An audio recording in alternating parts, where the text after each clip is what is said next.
I think I blinked. What right is up, when we started. guys? Oh shit! Oh, wait, Do it did again. we start? Did we start? Yeah. We Started. gotta do that Yeah, again. We of gotta do course. that Let's do again. it again. It's fine. We'll cut it. We'll cut it. So I can start now? Yeah. You can start. Okay, all right. What is up, guys? So welcome back to the post-pro Run with it. This is the take. post-pro podcast. Welcome back to the post-pro podcast. We have been gone for two years? No. How long has it been? How long has it been? More. Wait, I got the playlist. Hold on, pulled up. guys. It has been At least 3. No, it hasn't been that long. No, because Thomas is just losing track of time. No, because we haven't done one since I started working at the Enzian. It's been The so last- long that Casey that- has returned to the show. Yep. It's been so long that Casey has returned to the Like show. 5 years So for me. I'm pulling it up. I got it. Last podcast, episode 56, was August 26th, 2021. So it has been a little over 2 years. Oh, Little right over when 2 I started years. working at the Enzian then. Like, Now, we have, this is a very special episode because not only do we have 3 of the original members, myself, Thomas, Sebastian, but we have Casey back. ooh. Your last podcast, Casey, was episode 5. Yep.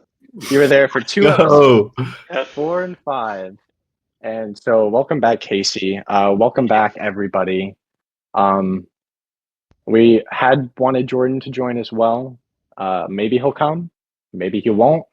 I just want to give a special shout out to Dylan, who couldn't be here.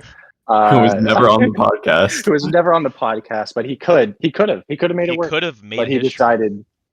decided not to, which is Hey unfortunate. man, he was gonna show up to like his student evaluation, like so tired. He's like, "Sorry, dude, I was doing a movie podcast." I feel like they would have understood. They Plane would have crash. understood Yeah. Dylan's a pilot for those who wouldn't know that. for reference. Yeah. So anyway, yeah, Post Pro Podcast. This is episode 57, This coming is 2 the years later. kind of Halloween special. Ooh. Kind of Halloween special. Yeah, we'll call It's it a Halloween special. Why is it kinda? It's a Halloween special. Hey! It's the Halloween special. Yeah, it's the spooky Halloween special. Oh man, I'm gonna have to edit the heck out of this. Okay, so let's get started, fellas. We usually start the podcast with a movie news segment. The only thing of note that I really felt like we should talk about within this past 2 years of film and everything film related, Martin Scorsese, director of films such as Taxi Driver, Wolf of Wall Street, The Irishman, and a bunch of others, he has officially joined Letterboxd. And I feel like that's worthy of celebration. Let's give a round of applause. That's the Let's go, only thing Marty. we should. Let's go, Marty. Out of the past 2 years of film news, that's the only thing we should talk about. No, like Exactly. strikes or anything. Yeah, Let's move on. none of the No. strikes. Yeah, it's just Don't worry about the strikes. It's not like I moved to Atlanta to work on film stuff and then the strike happened. But, Oh shucks. but anyway, oh, shucks. So yeah, why don't we get started with this Halloween special? Counting down the top films of horror. Our favorite film. top 5 favorite horror films of all time. Each of us Top is 5 going to favorite go horror through our films. top 5 horror. And why? Do you guys want to? Here, let's go. Let's do. Each person will go through their 5 and 4 real quick, and we'll give explanations for the top 3. That sounds good. All right. That sounds good. All right, Thomas, why don't you start it off? That's why I was gonna say, Collin. That's crazy. Wow, great minds think alike. So for my top 5 horror, right? Mine was a very easy list to make besides my number 1 and 2. But my number 5 is The Thing, right? Classic. My number 4 is actually going to be the first horror movie I ever saw in theaters, which is Hereditary. Nice. That's a good one. Mhm. I have the same number 5 as you. Whoa! With The Thing. It had to be on my list. I had to include it. It is an incredible film. It is just a masterclass in sci-fi horror. And I'll The just go first ahead time and say my number 4 as well, really quickly, because it's also another sci-fi horror movie. It is Ooh. Ridley Scott's Alien. Oh, you know, That's a good one. Put it on my list. I forgot about it. You know, now that I'm Intriguing. remembering, the first time I ever watched The Thing was with you guys in Yeah, Colin's yeah. old apartment, and since then I Yeah. watched it like 4 more times. I haven't seen it since actually, but I own it on Blu-ray. It's back Hey, here all somewhere. right, Casey. My number 5. There it is. In a similar vein, my number 5 is Hereditary, and my number 4 is the original 1978 Halloween. Never Oh seen. wow, interesting. All right, so I was not able to narrow it down, so I'm gonna give some honorable mentions. No particular order here, but let's see. Midsummer, love Midsummer, great film. The Wailing, so that's actually a great one. podcast film we Great one. watched for the podcast. Climax, a phenomenal movie. Another podcast episode. That was I kind of forgot about that. Yeah, it was. Get Out, a modern classic. I Saw the Devil, which happens to be another podcast pick. I actually Damn, dude, I'm that's a forgetting great about one. so many Yeah. great picks. Let's see. The Sixth Sense. That's my favorite Shyamalan film, and we'll throw Hereditary in there as well. So okay, now 5 and 4. Oh gosh. What do I do? Let's see. Okay, 5. I'll say the Babadook. Babadook. I remember that like blew my mind the first time I saw it. I need to rewatch that one. And let's see. 4 will be Ridley Scott's Alien. It's a great film. It's phenomenal. It's great. I believe We that. got to see that in theaters a while back. That was fun. Yeah, that was sick. That passes me to my number 3, All right. which is a movie Collin despises. Oh, Uh-oh. It is Begotten, Oh yeah. which when I watched it at noon in my parents' house on YouTube, lights on, sunlight coming through, it terrified me. Right? It just like the atmospheric horror, the sound, like the actual sound design, the images. It's just I get the hate for it, and it's a very indecisive movie. You love it or you hate it. But man, it scared the shit out of me. I mean, I definitely finished it pretty creeped out. Yeah. I do not hold the same sentiment. I thought it was really, really boring, and I just didn't care for it at all. But I respect your opinion, Thomas. Thanks, Collin. I don't respect yours. Oh, okay. Well, you know what? Whoa. I It's a take joke. it It's a joke. It's a back. I joke. take it back. I know. I'm just All right, all right, Sebastian. Sebastian, Seabass. I got another classic. I had to pick another classic. I had to put it at number 3. I got The Shining at number 3. I mean, how could I not? I mean, one of the most important horror movies ever made, I would say. It's one of the best adaptations of all time, even though I do like the book better. I think the movie is just fantastic. I think again, you can't say enough good things about Kubrick. There's really nothing I can say that hasn't been said about The Shining. Everything is fantastic. So Shining, number 3. that's a good pick, Sebastian. My number 3 is Get Out, another movie someone mentioned already, but I just think it's unique. Jordan Peele is a great director. I love Get Out. Great movie. Not much to say about it. Casey, can I ask you what do you think of Us and Nope. Nope? Nope. Yeah. I love Did you see Nope. those? It's not in my top 5. I like Nope a lot. I hate Us. Interesting. I think Us. It's how to put this? It's the last 10 minutes of Us ruins the movie, or maybe even the last 5 minutes, where it Okay. tries to Yeah. like explain itself, but it Yeah. sort of doesn't do a good job at doing that. Yeah. It should have just leave it. Just cue the credits 5 minutes earlier. Would have been a great movie. But Yeah. Yeah, because That's it what would have I- been like kind of just about like the situation of the doppelgangers and not so like how the doppelgangers need to be explained. Like I That's definitely right. agree with that. Right. That's kind Because- of one of my weak points with it too. It's fair. And then, like, just the logistics of everything. I just don't buy it. You can definitely nitpick that movie a lot if you Yeah. really think about it. Yeah. I think it's I, underrated though. for one, think I need to see Nope again, and I also need to see Us again. But I feel like nothing is topping Get Out. Get Out was like phenomenal, and then I agree. I thought Us was Oof. good, and then Nope was like I really like Nope. so strange. See- I need to rewatch it. I was about to I roll didn't it really back. care for it. Because I was gonna say mine goes Nope, Get Out, Us. Yeah, I remember I when we love watched Nope. Nope, we were all together, Yeah, and I Thomas, really your immediate reaction was like maybe top 5 movies ever. Like, Yeah. it was Dude. really good. Awesome. It was Yeah, incredible. I I really mean, like that it. was definitely the immediate reaction seeing it the first time and like walking away from it.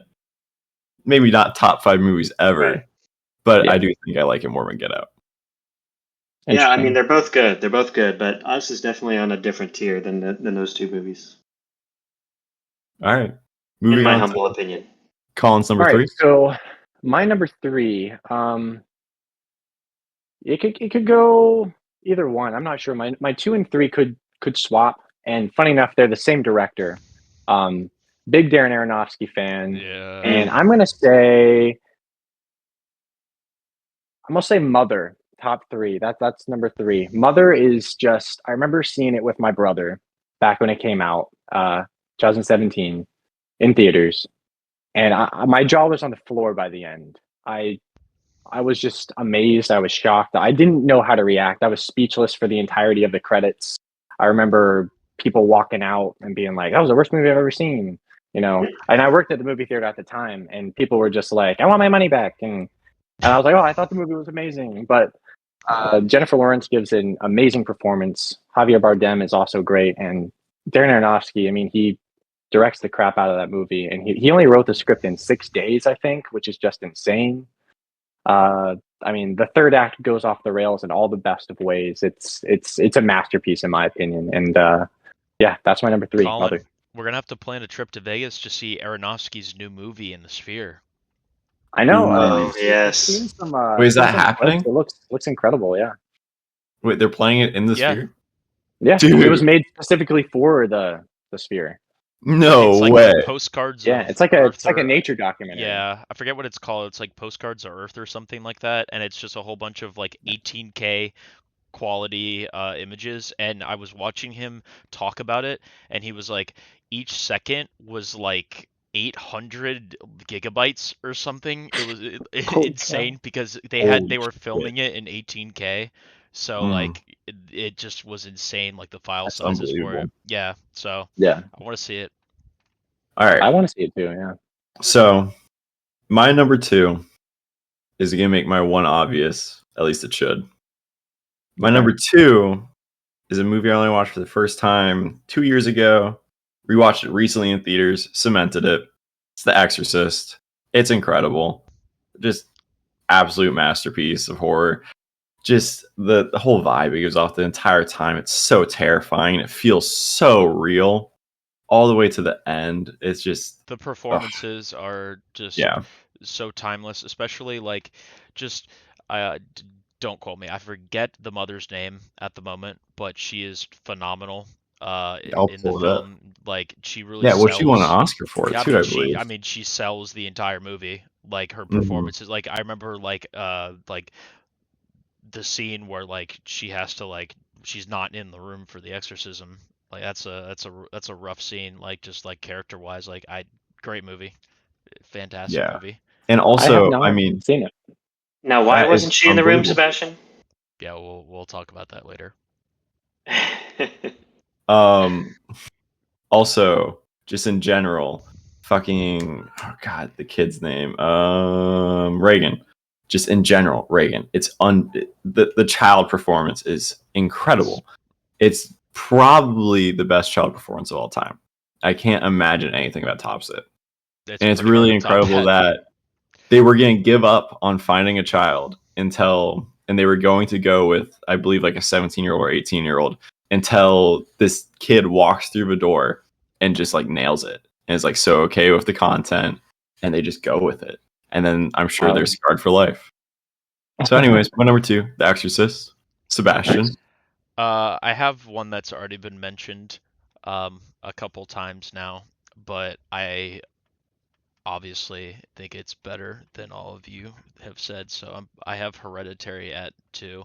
I remember the day I saw Hereditary, and I wrote a paper in college about how I think it's the benchmark of like new age horror, because there was a post and after like a Hereditary effect, because like Hereditary came out and it just changed the game. It changed the way It really every did. horror movie has been made since, and like the cinematography, Ari Aster's directing, the performances, the soundtrack, everything is top tier. I mean, incredible film, and I just think it has defined the 2010s horror, and or 2010s. No, I'm stupid. What was that?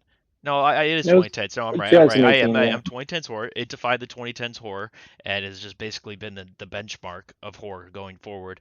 Great movie. Can't say enough great things about it.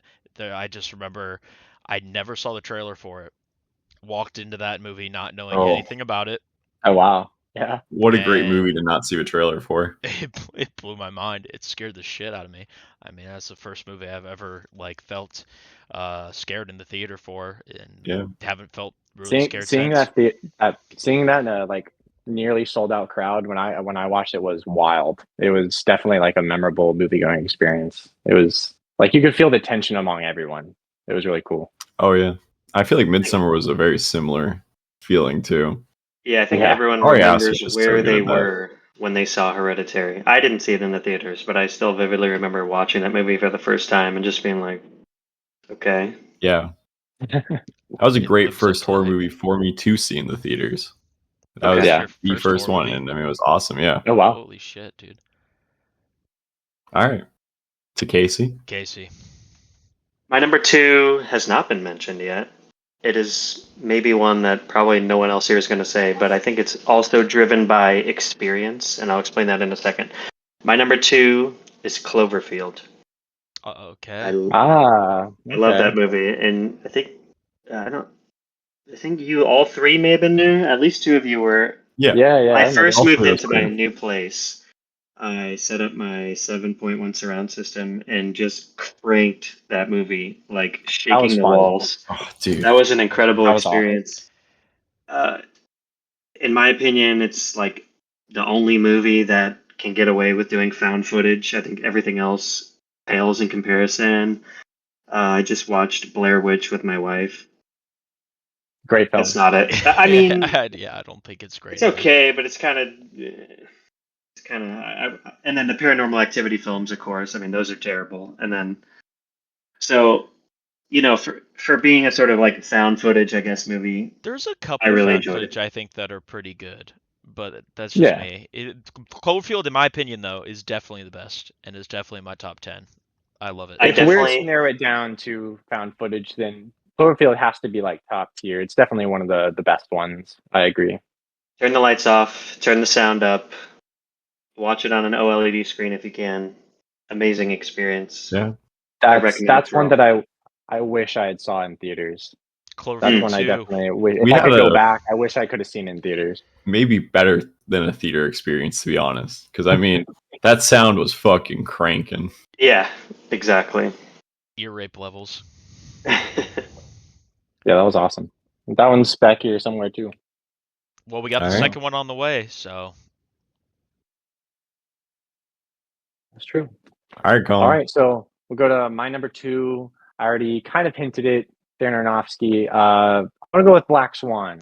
It might not be like as horror-esque as lots of these other movies. But I think it's a great psychological horror movie. Natalie Portman gives an amazing performance, and I mean, once again, Darren Aronofsky just knows how to like shoot and edit movies, and it's such a good one. The twist is amazing. I don't know. Like I've seen it a few times. I haven't seen it in a while, which I need to rewatch it. I haven't either. But every time I watch it, I always like discover something new, and I love it. I love it. It's a great movie. It's a great pick. I still have your Blu-ray that you gave us for helping you move. You had Oh, like a yeah. broken Blu-ray, so you got like a replacement one, but they let you keep the broken one. And still haven't watched it. Well, you need to watch it, Thomas. It's Yeah. great. I think you'll enjoy it. I probably would. I think I would a lot. Speaking of enjoying movies, go to my number one. Let's go. One. I'd like to see if Sebastian and Colin could guess. Oh, my I number know what one it is. I know what it is. Yeah. It's- Okay, Colin. Do you know what my number one horror movie is? Off the top of my head, no, I Oh, I can't do. exactly. Let me give you some think. hints. It was a podcast pick. Yeah. It The was a first time I podcast watched pick. it was my pick. First time I watched it was for my pick. Okay. You hated it. I hated it, which that doesn't surprise me. Back to the Future. I have changed my opinions on this movie as well. Ooh, good to know. Sebastian also didn't like it. Yeah. Oh, okay. I know what it is. Hey! I know what it is. It's House. Yeah, it's House. I think it's incredible. House. I think it's so funny and it's so iconic, and it did so much for horror too. Just in general, you can there's so much influence there. Yeah, you can't deny that. great. Yeah, It's just the whole concept of man who directs Japanese commercials, right? It's like, we need to make a horror movie for the Japanese box office. Let's get this dude who directs commercials, the goofiest shit you've ever seen, and give him a 90-minute feature film. And it's beautiful. There's nothing like it. There really is nothing like it. No, yeah, I would agree with that. It definitely is a one of a kind, unique film. Yeah, I think you should rewatch it. I want to rewatch it at some point. I didn't loathe it. I didn't despise it. There were aspects I hated, and there were aspects you gave it a half star. You gave it a half star. It's in your worst movies of all time list on Letterboxd. Do I have a worst movies of all time list? I do. I don't know, but I do too. It's definitely not the worst film I've ever seen. I'll give you that, Thomas. I need to revisit it. My viewing movie rating it's changed since then. So who knows? Yeah, that's fair. And Sebastian, you're an enjoyer now. You're a believer. Yeah, I rewatched it. I think last year, and I found it more of a comedy than I did a horror. And going into it, it was way better. Just kind of laughing with the movie because it's ridiculous. I remember the watermelon scene. Oh my god, the watermelon! It's so ridiculous. Funny. There's so many really odd scenes in that movie. And Casey, just so you're aware, this movie is one of the weirdest horror movies you could ever watch. It's goofy as hell. It is just you do not take it seriously at all. It's very that's why I think if I revisit it now that I know what it is, I feel like I will appreciate it, enjoy it more. That's what. Even if I don't love it. So I'm wondering if I'm gonna have a unique top 3. I think my number one, House and Begone, will definitely be unique. But let's see if someone else says The Exorcist. All I'm gonna say is you could probably guess what my number 1 is. Ooh, I don't think I have a unique top 3. Halloween Kills. No. Oh, yeah. But it's just Halloween. Yeah, Halloween. It's just Halloween. It's just Halloween. Yeah, of course. It's John Carpenter's classic. I mean, the quintessential slasher, the original slasher, the one that started it all. I mean, how could you not obviously, I just think it's an incredible movie, and obviously I will say it has not aged particularly well. Watching it these days, it's edited a little goofy in parts. The filter over the movie is pretty bad. You can tell that it was not filmed in a New England East Coast town. It's definitely filmed in California. You could just tell it's pretty bad. I'm pretty sure that's where it was filmed. Don't quote me on that. I feel like that is where it was filmed. But other than that, I just think the soundtrack is iconic. The performances are undeniably iconic. Jamie Lee Curtis, even though she's just screaming for pretty much the entire movie, she does it well. And Michael Myers, iconic. Great kills, great movie. Good pick, Sebastian. I figured you would say that. I had to. I know Collin. That is not one of Collin's favorites. Sebastian, I'm surprised. I just can't get into it. Like I've seen it a few times now, and it's just so boring. Yeah. And I get it. to me, it just doesn't hold up. But Michael Myers is for sure like a horror icon. Its influence, makes sense. It's just I can't get into it. It's so cheesy. I love it. It's great. Sebastian, I'm surprised The Exorcist dodged your top 5. I really like The Exorcist, but I don't have the same like feeling that everybody else does towards it. Like I get I understand it's like one of the most important horror films because it is. I'm not gonna say it's not. It's just personally favorites. It's not one of my favorites. I think Very there's fair. better movies. All right. Casey. My number one movie, I'm sorry to say, has been mentioned already. It's Midsummer. I think Midsummer is the perfect blend. I mean, we're talking about favorite, not best. Okay. Yeah. I think it's the perfect, for me, blend of atmosphere, gore, sort of intrigue, not really explaining what's going on, but the clues are there if you pay attention. Yeah, well, I mean, like as a person watching the movie, it definitely pays to rewatch the movie because you definitely catch things that you didn't catch before. I've heard, there is a criticism of this movie that it drags on. It's a little long. The pacing is off in the middle. But I think that's all part of it. I think it all is supposed to make you feel uncomfortable, uneasy, sort of like just instead of going to the next scene, let's hold for like 3 more seconds and just make you sort of question what's going on here. And then, here's the next scene. I love that movie. Ari Aster's great. Cinematography, amazing in that movie. That's my number one. And do you prefer the theatrical or director's cut? It's hard to say. I watched both and I can't even remember the differences now. I think we were a little... It's only like 9 or 7 minutes longer. It sort of fleshes out Christian a little bit more, right? The boyfriend. But there's only I think it was actually like 20 minutes longer. Yeah.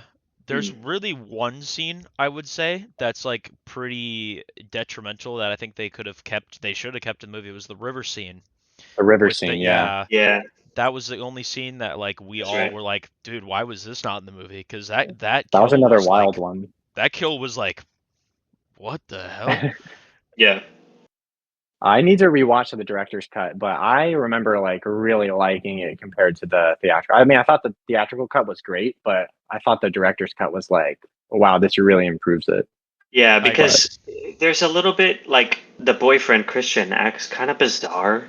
Like you don't understand where he's coming from, which is okay because your protagonist is also not understanding where he's coming from, so it sort of adds to the the drama of it. But his motivations are much more clear in the director's cut. That's for sure. No, I agree. It makes you root against him that much more. Yeah, exactly. Cool. Well, that's a good one. Collin. All right, so we'll go to mine. Let's see if you guys can predict mine. Do you guys have any guesses? I don't know with you, Collin. Yeah, I don't know. This could go so many ways. Horror movie. I know. You said Hereditary? Yeah, you said Hereditary. Check it out. All right, I'll give you guys a hint. You guys know how much of a David Lynch fan I am. Oh, it's Eraserhead. Oh no, it's Mulholland Drive. Does that count? Yeah. Mulholland Drive. Yeah, okay, Mulholland Drive. Mulholland Drive. I mean, it's again not like your typical horror movie, but the way David Lynch meshes genres, I mean, he does it so effortlessly. You got comedy, you got like satire, you've got mystery, thriller, and then you have those horror aspects, which really elevate that movie, in my opinion. I mean, Naomi Watts gives a amazing performance. The emotional beats hit, and I think the movie is so patient in developing and exploring all facets of its story that like the payoff, you're just like crushed. It's like this is insane. And it's again one of those movies that like every time you rewatch it, you pick up on new things, you explore new theories, you think of new ideas, and it's just amazing. I was so happy when the Enzian was showing it and we got to see it in theaters. I mean, the whole David Lynch like week you guys did was awesome. It was sick. But yeah, Mulholland Drive's definitely, it's like one of my all-time favorites. And Same. actually, I'm getting ready to show Julie. I think tomorrow we're going to be watching it. So nice. wish her luck. Yeah. Oh, she's For gonna sure. need it for sure. All right, Yeah, guys. but great film. So I love it. it's time to move on to the top 5 of 2023. I'd like to start it off by saying what I don't have a all of top our 5. number 1 is, right? This is all of our number 1 of 2023. Oh God, I know what you're going to say. It's Fast X. It's Oh. Fast X. Oh, okay. Right. I was I actually mean- thinking something else. The greatest movie ever. I got the prop ready and everything. Do you want to hear what's hilarious? I don't even have Fast X on my list of movies that I wrote down to briefly talk about because I thought it was one of the worst Fast and Furious movies. Sebastian, I'm on the What? same page. In fact, it's not on this list. It's on the next list. No. Oh No. no. Casey. Fast X was a blast, and maybe it was because we were all together. Oh yeah. And I was sitting next to Thomas, and Thomas was just losing it. But it was such a fun experience. We got to see it in theaters. I mean, It was fun, yeah. but like it's not. It was It's fun, but not one of the terrible. best. It's not one of the best Fast and Furious movies. It didn't hold up to seeing F9 in 40X. No, I will say no. that, but I still thoroughly enjoyed it. Jason F9 Momoa gives an Oscar-worthy performance in this Incredible. movie. Like he was Let's the best go! by far. He deserves all the praise. He was like he knew the self-awareness and he executed phenomenally. But anyway, continue, Thomas. Yeah, sorry. Oh, no. That's all I need.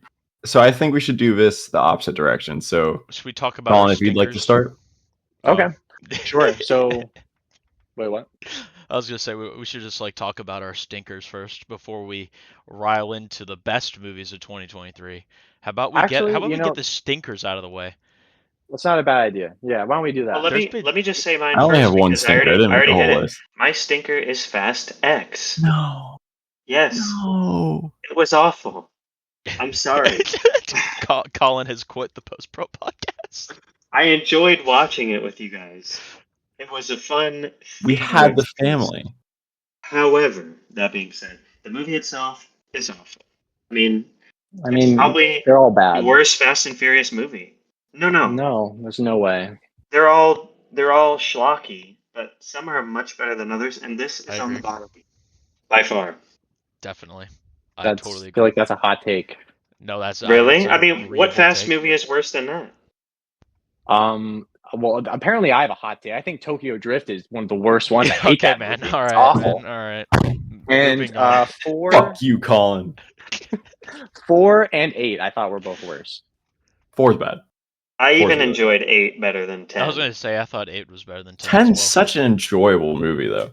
Yeah, Like, I mean, Jason Momoa's performance, it's so stupid, but But it's like you enjoy and the action because it's sequences they were bad. so ridiculous. Yeah.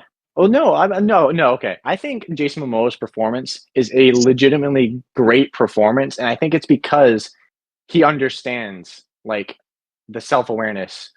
Like if the Fast and Furious movies were as self-aware as Jason Momoa's performance, they could actually be good movies. So Your I don't know. I Saturday think morning this cartoon. one levels out. Yeah. I think this one levels out. I mean, 4 was just like boring as hell. And then 8 was just like, I mean, all of them are dumb, but I feel like 8 was just even more like convoluted and dumb than this one. Is 8 the long runway? No, That's 8 was 7. the one with No, the that's submarine 6, and the right? ice. Oh, yeah. 6 is Long Runway where Gal Gadot dies.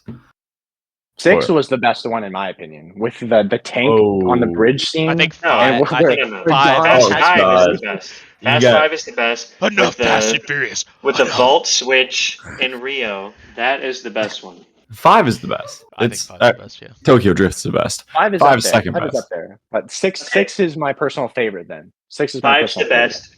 Tokyo Drift is my personal favorite. Me and the too. personal Me favorite too. of probably 90% of viewers. Something's know. wrong. Something's obviously know. wrong. All right. So, Colin, stinkers. So I haven't seen too many like awful films. It's really only 2 that stand out. One was 65, Adam Driver sci-fi film. Oh, I saw the Slow trailer. Day. Yeah, it was a slow day. I was like, why don't I go see a movie? I'll see 65. I'll see Adam Driver, kill dinosaurs. And what a horrible, undercooked, just scrap of a movie. Adam Driver gives probably his most uninterested performance I've ever seen. He is just completely checked out. The script is lazy, boring, like nothing really happens of note or interest. The finale is rushed, and I will say the premise is interesting. They had something with the premise, but I feel like there had to have been either a lot of like reshoots, or they didn't have enough time to fully flesh out everything, or the studio interfered or something, because the movie is edited awfully. There's like just so much missing.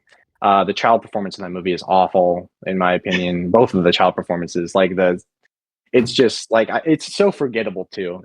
That was my second worst film of the year, and my worst film of the year goes to Cocaine Bear. What an awful, terrible. My top five's film. ruined. I mean, like, 3 of honestly, the 5 have been mentioned.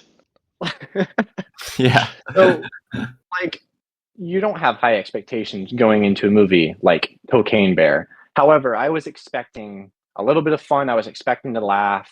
I was expecting just a fun time. And what I got was something that wasn't funny in the slightest. I don't think I laughed once. I don't think Sebastian laughed. I don't think Dylan laughed either when we went to see it.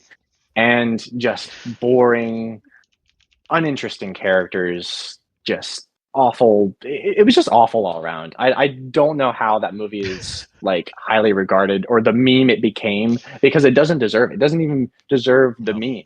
I would say Morbius deserves the meme more than Cocaine Bear. It was just such a bad movie. Such 100%. A bad movie. And that's my worst film of the year. Nice. Thomas, take it away. Well, after Casey.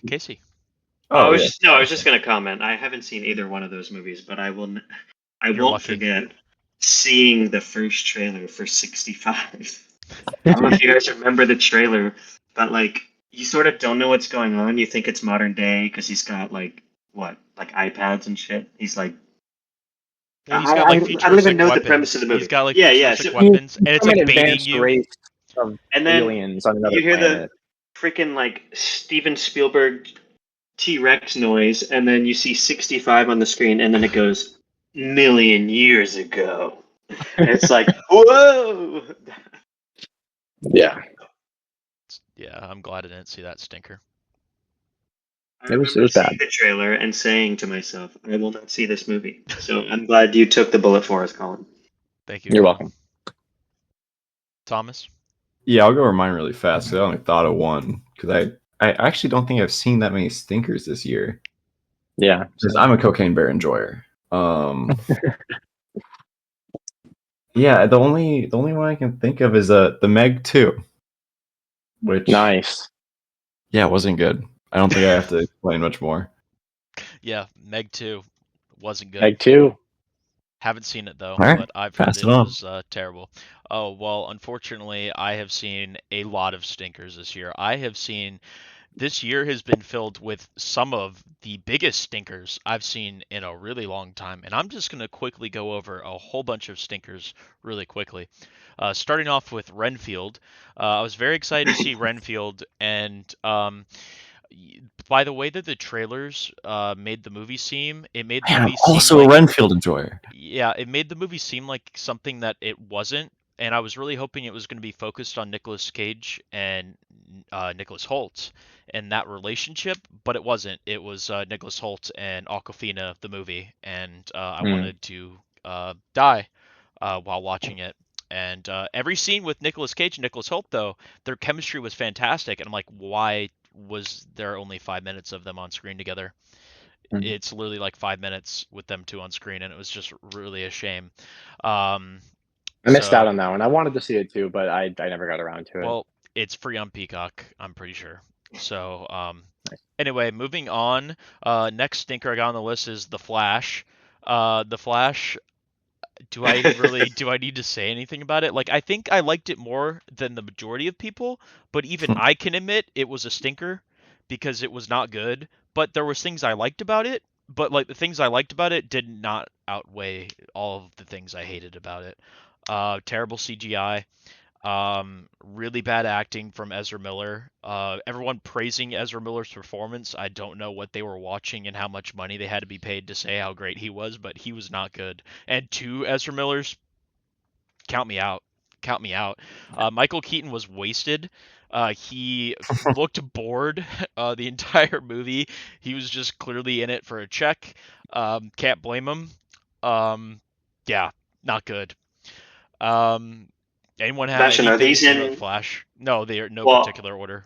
okay, that's what I was asking. There's one above all, and we're getting there. There's one above all. Oof.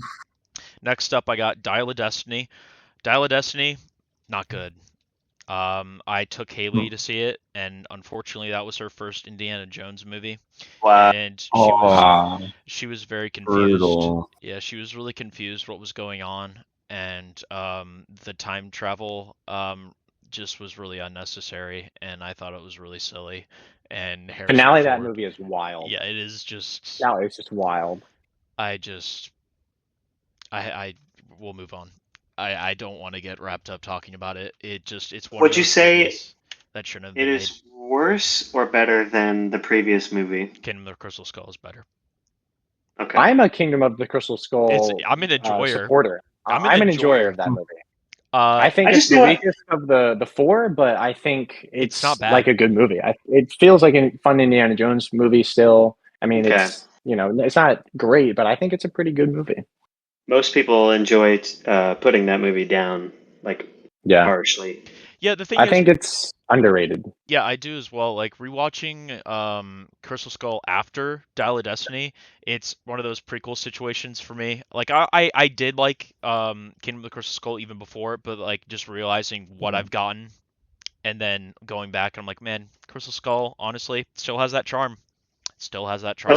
For sure. It's like when you watch Phantom Menace and it's terrible, but then you watch the sequel trilogy and then you have nostalgia for the prequels again. Yeah. So like Sebastian was saying, I've always liked Crystal Skull, but like after seeing 5, and we did a little marathon before we went to see 5, which I still was like, oh wow, Crystal Skull like kind of holds up. But after seeing 5, it's like, dang, 4 really had a great ending. I mean, the best 3 had a great ending, but like 4 also has a great ending. And then 5 comes along and kind of like washes that away in a way, and so. Yeah, I agree with both of you guys. Next up, all right, Sebastian. I got Haunted Mansion. It is just it is so long for no reason. Don't quote me. I believe it was around almost 2.5 hours. It was really, really long. It felt like a good 30-40 minutes could have been chunked off that one, and it just would have been so much better. And Owen Wilson, I guess this is spoilers if you really wanted to see the Haunted Mansion, but Owen Wilson is supposed to be a priest in the movie, and then near the end of the movie you find out he's not actually a priest, and he was joking the entire time, and it really just trashes his entire character because he was this kind of goofy, go-lucky priest. And I was fine with that, I was like, okay. And then near the end of the movie, it's just he's like, oh, by the way, like I wasn't actually a priest. I don't know how to perform like an exorcism on this house. And you're just like, oh, Because cool. why not? All right. Yeah, everyone's wasted in that movie. Lakeith Stanfield is bored. Danny DeVito is bored. Everyone is bored. It is just a miserable film. Highly do not recommend watching it. It is just a waste of your time. Have you seen the Eddie Murphy original? 2003? Yeah, that one is really bad as well, but this is actually worse. So, wait, guys, I don't know if this is a hot take. Maybe it's just because the age I was. I kind of like the Eddie Murphy Haunted Mansion. It's not that bad. I probably watched it 100 times when I was like 8 years old, so that's probably why. But I enjoy it. I've never seen it. I watched it when I was a kid. Don't remember it. A little side tangent. Just found a Letterboxd list called All Horror Movies. Would you guys like to guess how many films are in this list? 10,000. All horror movies? 20,000. Yeah, 27,000. That's crazy. All right, continue. I will just quickly go over the next couple before the worst movie of the year. Voyage of Demeter, not good. A really wasted premise. I was looking forward to that. I Yeah. missed out on that one too. I heard it wasn't great. Really wasted premise. It just was really boring, unfortunately. Yeah, I thought the design for Dracula was pretty cool though. I just wish they they messed up one big thing about Dracula in the movie, and it really made me mad because it was like, did you guys even read the book? Do you know anything about the character? When the entire movie, he is a creature. He's not Dracula, you know, but the whole thing with Dracula is he's a monster in every form. Like, he is not a good person. But in his Right. monster form, he's like smiling and he's emoting, and I'm like, that I just don't. It just did not work for me. He's like straight up smiling and stuff, and I'm like, yeah, this is not. You're kind of missing the point of, I think, Dracula in a very nightmarish form. I don't think he would be smiling or doing anything. He would just be an absolute creature of the night because he is a creature of the night. Totally Killer. This was a Blumhouse dump on Amazon Prime. The premise hooked me in. It's basically like a Back to the Future, but with a slasher. And again, that sounds really stupid because it is really stupid. And unfortunately, it's a stupid that I don't like. I thought it was bad. It had some likable qualities, but the time travel and everything was very redundant, and I thought it was bad. Now, my worst movie of the year. We have touched upon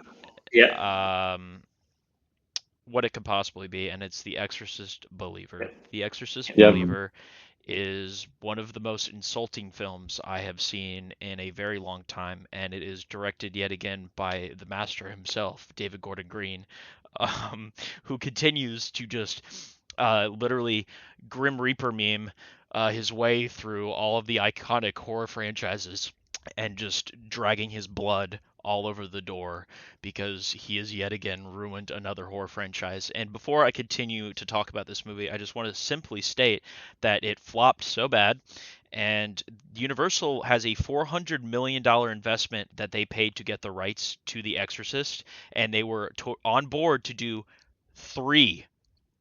And let me tell you, when you watch this movie, I have no clue how they're going to do 2 more. I don't. I really don't. It's pretty. It'll be 3 girls.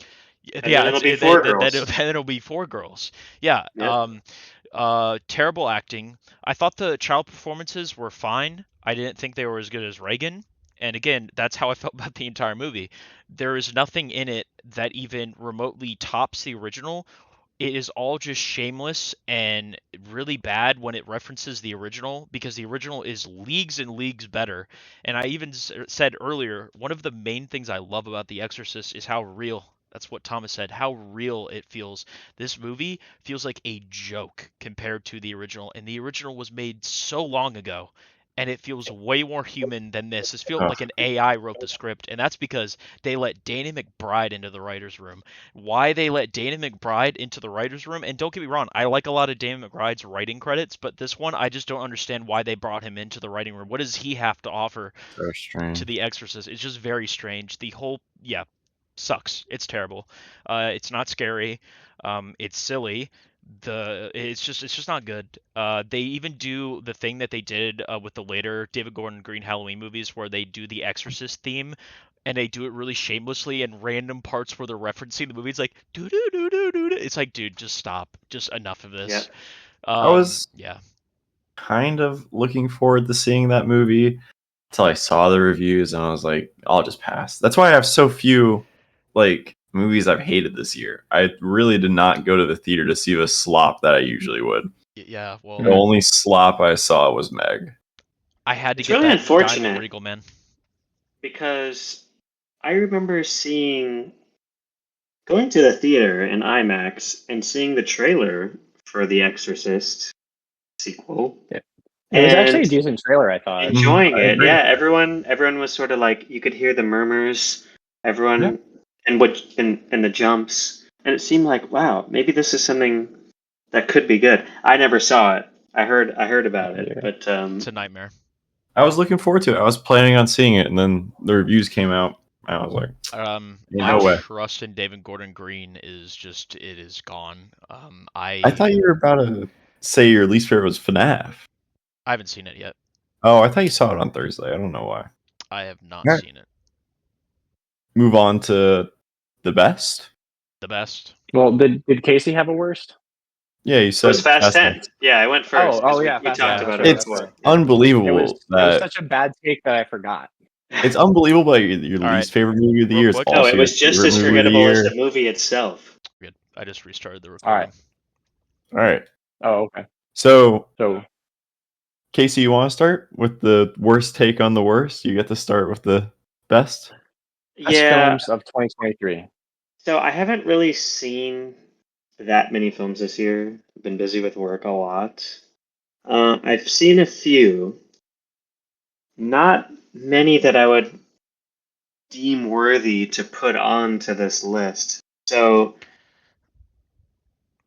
yeah, I'm just looking at what came out this year on the screen, and I haven't really seen any of these, except for one. So I'll just give my top one, and Okay. that is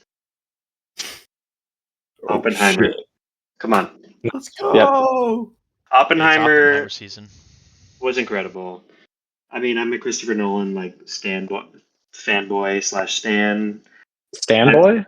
Yeah, I pretty much love all his films. There's not one that I don't like, but this one was very good. I love Cillian Murphy. I think he's a great actor.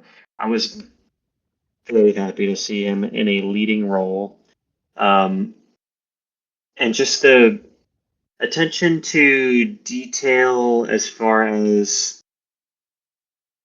some of the scientific aspects of it, everything was accurate, just like Interstellar. He has a team of people that advise him on things to write in the script.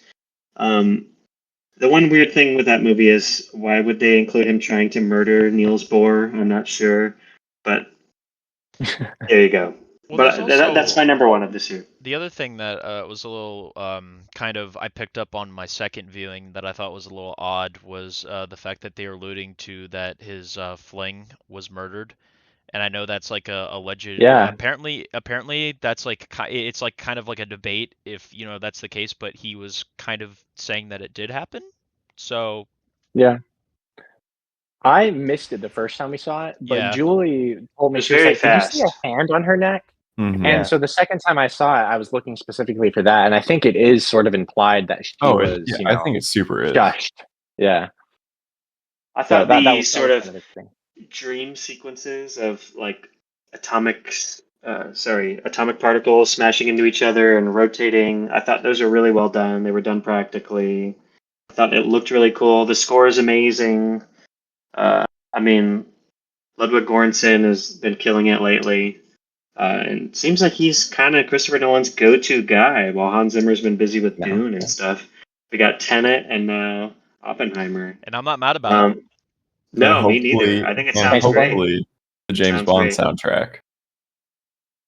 Oh yeah. That would be awesome. What Yeah, a if what a Nolan pairing that does would be. do a Bond movie, can we just He's talk about how confirmed, right? insane that? No, it's in discussion. Oh, They okay, haven't okay. they haven't even started discussing like Dude. how they're gonna take the Bond franchise into the That'd future yet. be a Nolan Bond movie. Might be I think That'd be awesome. it's a end of- guaranteed the end of my way world.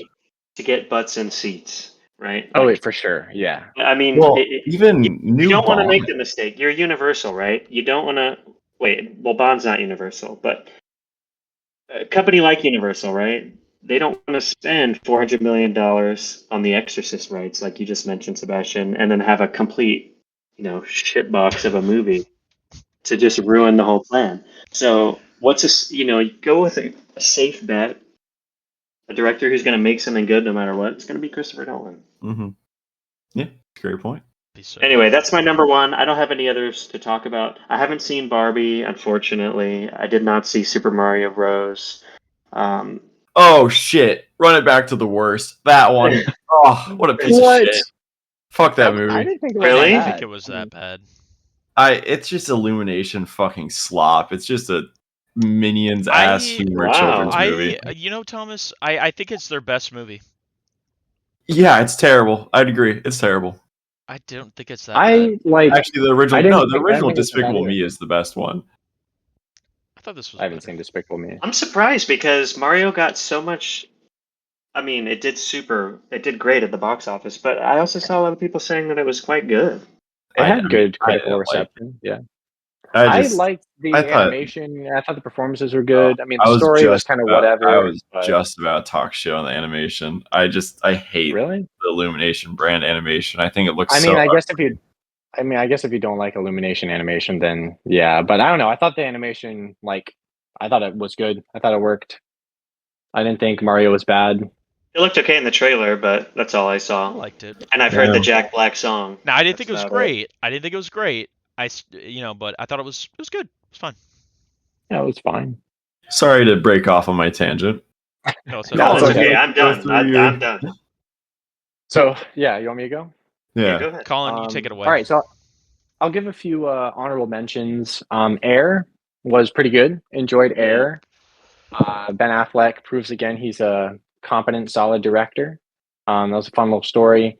John Wick 4 was pretty awesome to see in IMAX. My hot take with John Wick 4 though is I think it's the weakest of the John Wick franchise, but it's still a good movie. Hmm. I just think this one was a little too long, and some things happened that I wasn't a fan of. That's But crazy. I'm the opposite. still, you think it's the best? Yeah, I loved I it. think it's the best as well. Yeah, a lot of people think it's the best, and I think Best action movie. 2, 3, and the first one are just better. But I'm with you, Colin. it definitely had some amazing, memorable sequences, and I liked the way it ended. So I'm interested to see. And I heard the new show that they did about the Continental. Continental. Is it good? I heard it's decent. I heard it's decent. I heard it's not at the par of the John Wick films, but I heard it's decent. So I'd be interested to check it I out. watched the first And if they, episode, and it was pretty solid. yeah, okay. Across the Spider-Verse, I guess this is another hot take. I thought the first one was better, but I still think Yes. this is a good movie. I agree.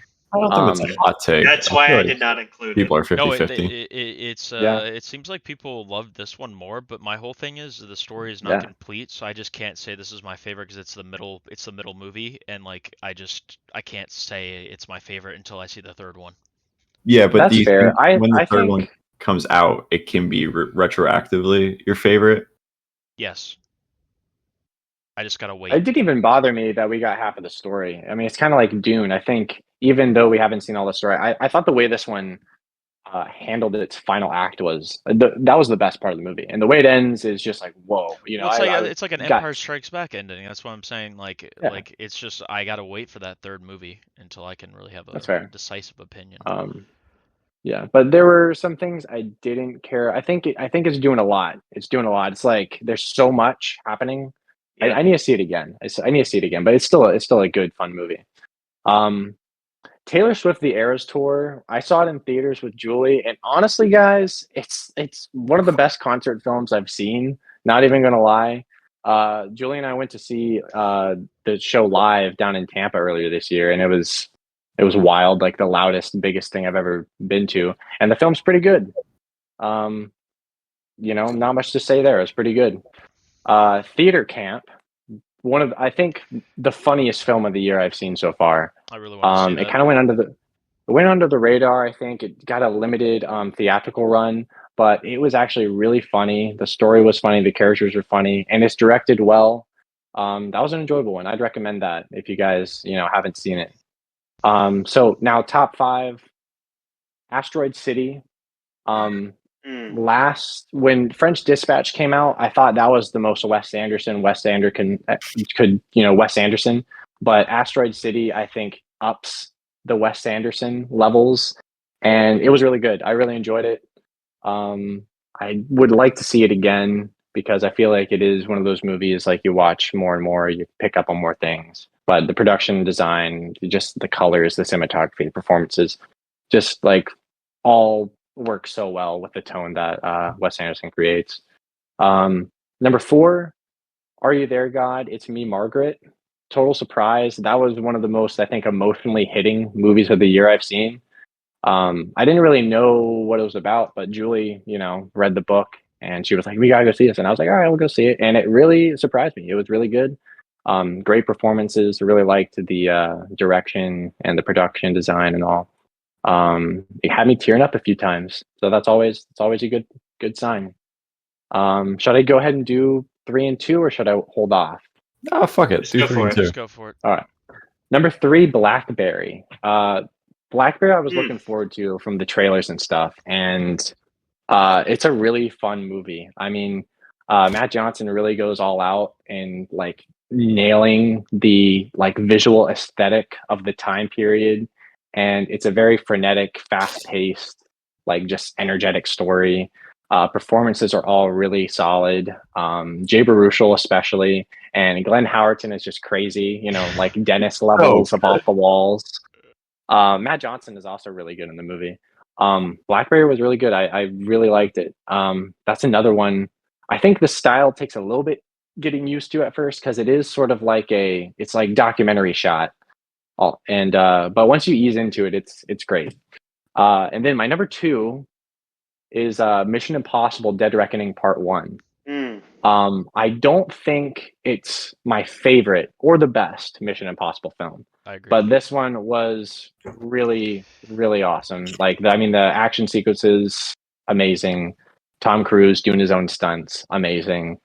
The tie-ins to the other films and whatnot, really fun, really cool. Like how it expands the universe, and the stakes are really big on this one, and you feel it.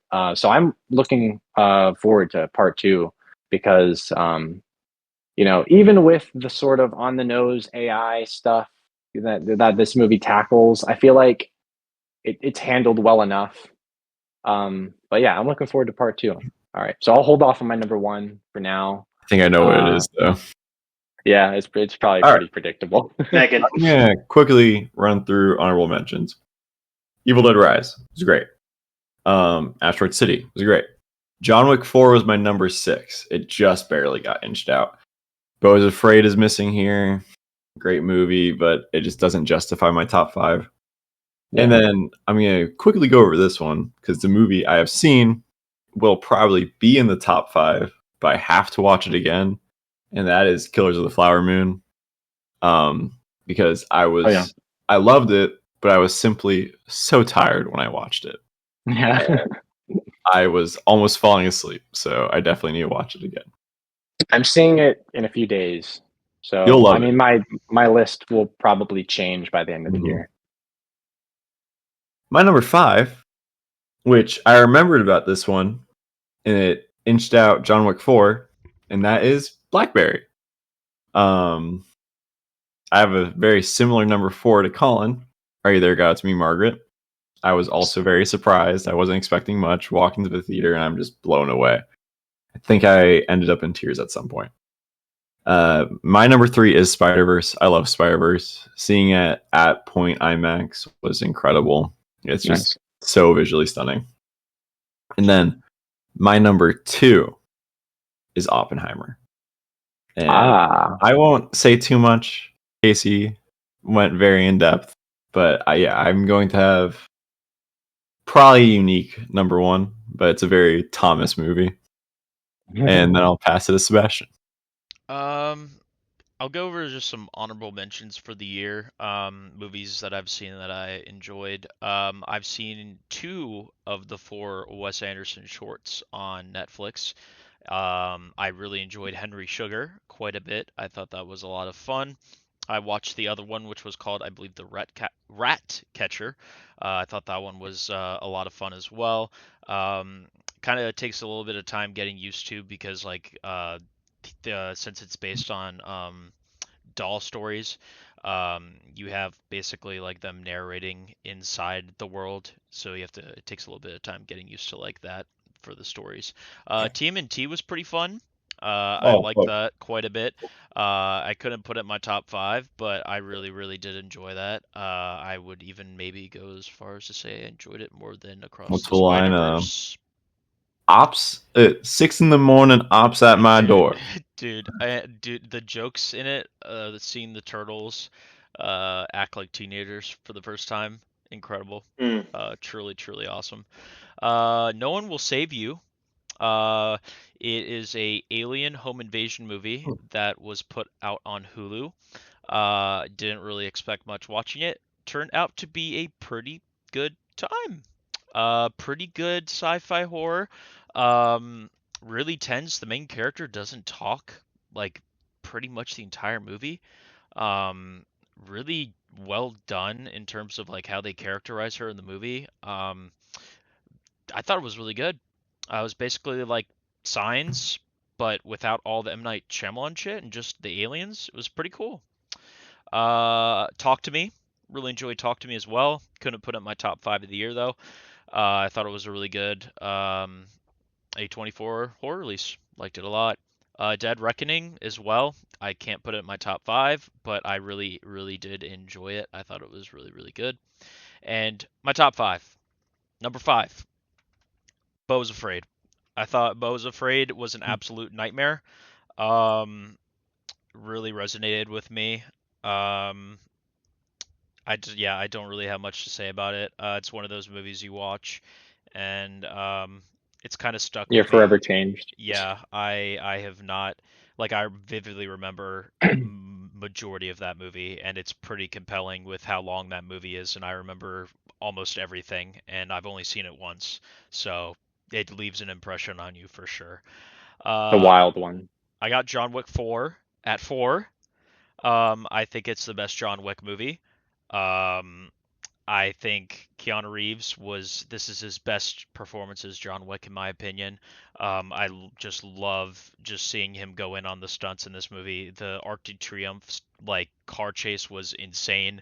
That whole sequence was just insane. And then the stairs right after that. The stair sequence has to be one of the most unintentionally funny action scenes I've seen in a while because he just keeps falling down the stairs and he keeps getting back up and he goes So right good. back up the stairs and then he falls down again. You're like, dude, how many more times are we gonna do this? And it just keeps doing it. And every time it did it, I didn't care because he kept killing more people and I loved it. Also, shout out to forgetting the first name right now, but the Skarsgård. First Bill. name, first name. Bill. Bill. I almost He said was great. Billy for some reason. Bill Skarsgård, great villain. Great villain in John Wick 4. Great villain. Yeah. Oh, I just wish I had his wardrobe. Oh, he was clean. He was clean. dripped the fuck out the entire movie. Every single scene. Number 3, Asteroid City. I thought Wes Anderson killed it. This actually might be one of my favorite Wes Anderson movies. I would go far to say. I thought it was really fun. I loved the production design. I thought the performances were really interesting for a Wes Anderson movie. Like the characters were a little bit more, I would say, complex compared to kind of like I wouldn't say like compared to all of his other movies, but just the kind of like what they were talking about. It was very interesting, very introspective. I really liked the characters in this movie. Loved the soundtrack. And then I love Goofy Little Alien Man. I thought he was really cool. Yeah. Highlight of the year for me in terms of I'm assuming that was a costume, right? It had to be a costume, right? Or was that a model? I couldn't tell. I think Jeff Goldblum played the alien in the play adaptation, which is funny. I think it was stop motion. It was stop motion. It I thought great. I loved everything about the alien and how Wes Anderson's Alien looked. I just thought it was so on brand, so great. So I'll leave it there for my top 2. Ooh, all right. Oh, okay. So I guess that means one. my number 1. Well, you guys have probably predicted what my number 1 was, but it's Oppenheimer. Yeah, Barbie. Oppenheimer. Obviously, I'm a big Christopher Nolan fan as well. And what's interesting about Oppenheimer is it's not even like, I don't even know if it's top like 5 for my Nolan films. Right. But it's such, I mean, that just shows his, immense like filmmaking capabilities. Oppenheimer was great. I just saw it recently for the second time. And it really holds up. The structure, I think, is still a little bit of an issue for me. It goes back and forth so many times that it gets a little confusing in certain moments, but I understood it a lot more this second go.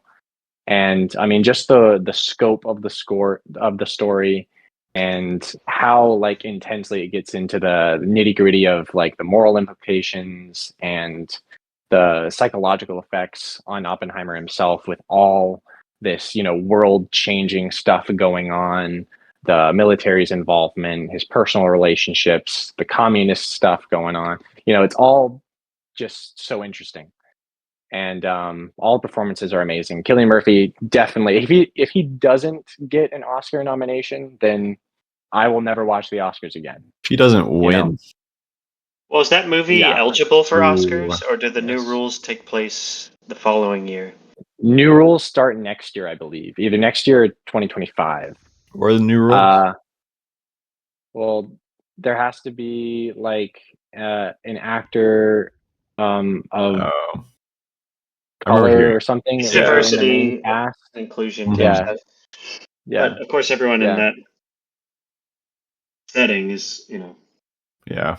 they're white men at Los Alamos. That's the way it is. Yeah, who knows? But Oppenheimer, amazing. Casey's hit pretty much all the points, talking about the score and the performances and just the sheer scope, the visual effects, how quickly this 3-hour movie goes by. Yeah. It's definitely one I'll have to add to the Blu-ray collection, and that's it. Undeniably. You got to. All right. So I'll take over.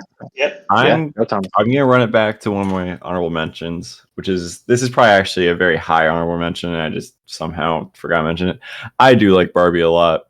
I'm gonna run it back to Barbie. I was a Barbie fan. I thought it was a very, very fun movie that had a lot of heart and a lot of soul to it. My number one. I will say, well, I saw it again, and I liked it more the second time. I want to watch it for a second time. I appreciate it a lot more the second time. I had more fun with it. I wonder if any of you guys saw my number one, because my number one is an A24 film called Past Lives. And I haven't seen it. It's on the list. It's incredible. I mean, I bawled. It's definitely, like I said, a Thomas movie. It is a emotional romance movie about what something could have been and how it is currently and how it could be, and it goes over all these the way these characters interact with each other and the dialogue in it, and just seeing how it handles like cultural differences and how it handles these relationships and how it handles moving on and becoming a new person while still regarding for your past life. It really is incredible. And yeah, great movie. I need to watch it again, but man, I left that theater in tears. It destroyed me. I've heard nothing but good things. Yeah. The ending is brutal. But that's my number one. Sebastian, 2 and 1. I have a number 2 that is a little unconventional, and I don't know if anyone would have expected it to be in my top 5, but I loved it and I thought it was a great film. Still, the Michael J. Fox story, I thought was a fantastic documentary, honoring a legend and really getting to peer into his life and his personal life and really how he's dealt with his Parkinson's. It's something to be inspired about, and I just love seeing him after all these years still fighting it and still being so positive and, just such high spirits.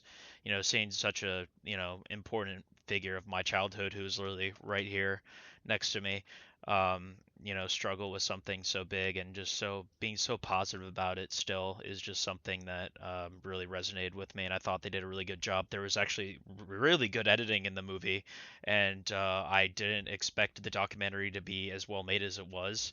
It was on Apple TV.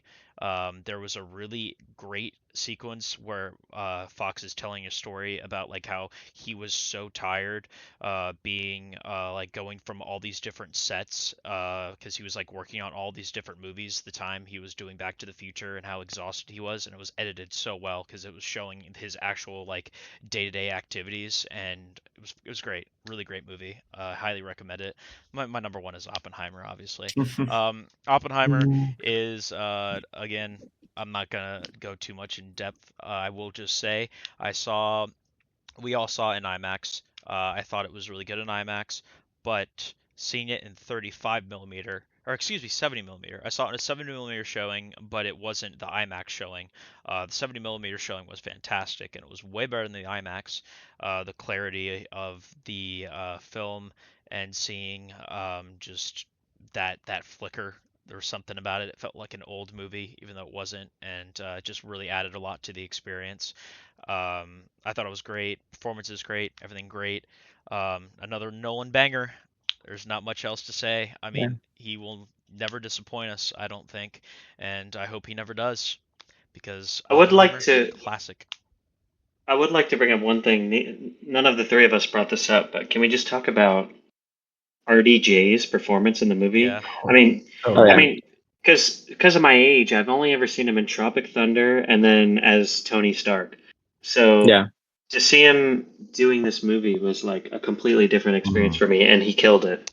Supporting Yeah, actor. he'll probably He has a lot has of to great get a roles. He supporting actor should. nom as well. Also, just for as like a legacy actor, definitely should at least get the nomination. I can only imagine he's going to be in contention. Killers of the Flower Moon definitely added 2. I mean, I've heard De Niro's great. Yeah, De Niro is going to have a supporting actor nomination at least. DiCaprio, it's a good performance, but it's a little weaker. But it's weird you say that, because I've heard multiple people say it's his best performance, but I feel like every DiCaprio movie, everyone's saying that, like, oh, it's his best performance yet. It's like, he can't get any better than this, and he somehow does. Yeah. Lily Gladstone's performance in it is really, really fucking good. She steals I heard she's the show a guaranteed lot at of the least a time. nomination. Mhm. Okay. One thing I wanted to say about Oppenheimer one more time was just seeing it in IMAX, like with all you guys, was awesome. Yeah. Definitely like one of the most memorable like movie going experiences I've had. So that's holds a special place.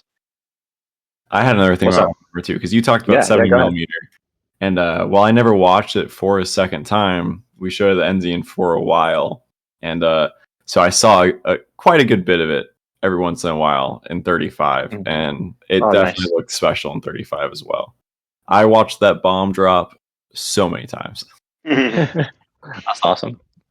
All right, so before we head out, I just have one last quick shout out, and that's for 80 for Brady, because I forgot to mention that earlier, and that was one of the most fun movies of the year, I have to say. So shout out 80 for Brady, because Thomas was there. We had a great time. It was awesome. Had a great time. What a hilarious movie. So with that, if no one has anything else to say, I think that is going to wrap up the 2023 Halloween special post-pro podcast. Yeah, we had a good one, fellas. Yep. I'll see you guys in 2.5 more years. Hopefully less. It was fun to bring. Yeah, not everyone could be here, but it was fun to just have part of the gang back, talk about movies. Always good to chat. Yeah. So with that, I think Post Pro Podcast episode 57, I think it was, signing off.